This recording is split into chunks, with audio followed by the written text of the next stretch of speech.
Sa gitna ng kasayahan ng Pasko, hindi rin natin dapat kalimutan ang mga nangangailangan. Kaya alamin natin ang mga nakalatag na makabagong programa ng Presidential Commission for the Urban Poor at kilalanin din natin ang ilan sa mga natatang lingkod maralita ngayong taon.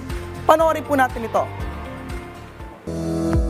Pagsulong sa makabagong programa tulad ng pinabilis na akreditasyon ng Urban Poor Organizations, pagpapalawak ng satellite offices sa buong bansa at pagbibigay ng mabilis na access sa healthcare.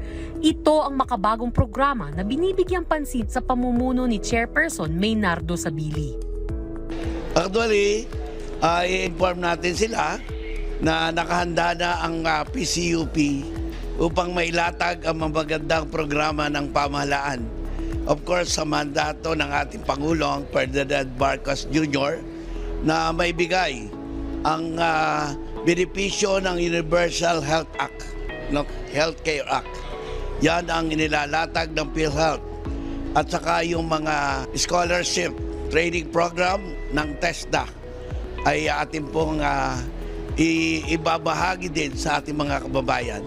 At syempre, yung ibinibigay ng ating mga pang-medical, katulad ng ibinibigay ng Department of Health, Philippine Charity Sweepstakes Office, ay atin pong ipamamahagi sa ating mga kababayan sa pagitan ng ating mga satellite offices na inalalagay na ngayon dito sa ating iba't ibang lugar dito sa ating Luzon, Visayas at Mindanao.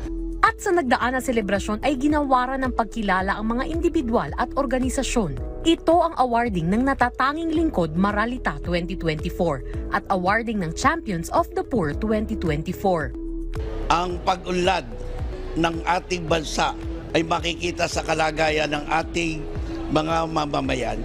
Kaya pag umangat ang buhay ng mamamayan, sa pamamagitan ng ating mga paraan, ay dadating ang paraon na makakamtan ang kaginahawahan hanggang sa mga kababayan nating mahihirap.